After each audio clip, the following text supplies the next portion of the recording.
ভোলায় যাত্রী ওঠানো নিয়ে সিএনজি অটোরিকশা শ্রমিকদের সঙ্গে মারামারি ঘটনায় অনির্দিষ্টকালের ধর্মঘট পালন করছে জেলা বাস শ্রমিক ইউনিয়ন। এতে বন্ধ রয়েছে অভ্যন্তরীণ সব রুটের বাস চলাচল। এই মুহূর্তে ভোলার বীরশ্রেষ্ঠ মোস্তফা কামাল বাস টার্মিনালে আছেন রিপোর্টার নাসির উদ্দিন লিটন। সরাসরি যাচ্ছি তার কাছে। লিটন,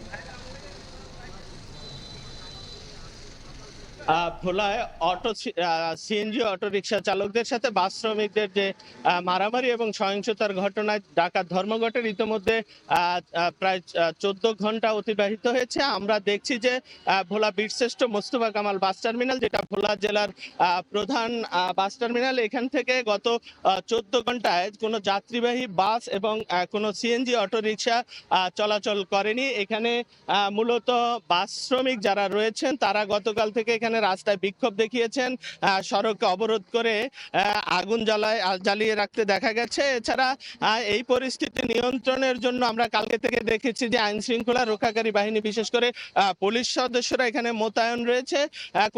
কোন ধরনের কোনো সহিংসতার ঘটনা না ঘটলেও এখানে যাত্রীদের কিন্তু ভোগান্তির শেষ নাই। আমরা দেখতে পাচ্ছি যে ঢাকা, বরিশাল সহ দেশের বিভিন্ন অঞ্চল থেকে, দূর দূরান্ত থেকে যে সমস্ত যাত্রীরা ভোলার নিজ গন্তব্যের উদ্দেশ্যে ছেড়ে এসেছেন, তারা আসলে এই বাস টার্মিনাল পর্যন্ত আসার পরে এখান থেকে অতিরিক্ত ভাড়া, দ্বিগুণ তিনগুণ ভাড়া দিয়ে তারা আসলে তাদের গন্তব্যে যেতে হয়েছে। এবং মাইক্রোবাস, মোটরসাইকেল, এইরকম যানবাহনে আসলে আমরা তাদেরকে যেতে দেখেছি। তাদেরকে আসলে দুর্ভোগ রয়েছে। এটি আসলে বাস শ্রমিক এবং সিএনজি অটোরিকশা চালকদের মধ্যে গত 8 দিনের মাথায় দ্বিতীয় দফার ধর্মঘট।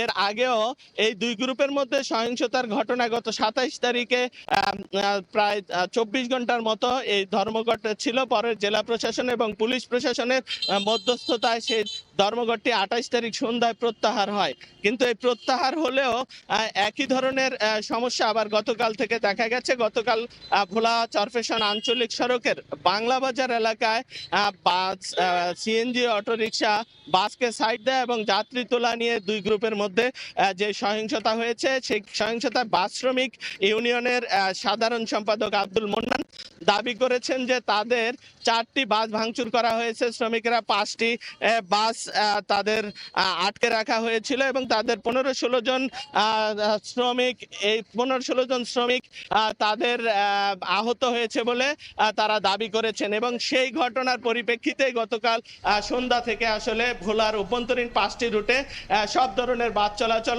বন্ধ রেখেছে বাস শ্রমিকেরা। একইভাবে সিএনজি অটোরিকশা চালকেরাও আসলে তারপর থেকে চলাচল বন্ধ রেখেছে। দুর্ভোগে পড়েছে, ভোগ করছে সাধারণ যাত্রীরা। তো এই ছিল আমার কাছে ভোলার বীরশ্রেষ্ঠ মোস্তফা কামাল বাস টার্মিনাল থেকে সর্বশেষ। সরাসরি যুক্ত ছিলাম ভোলায়।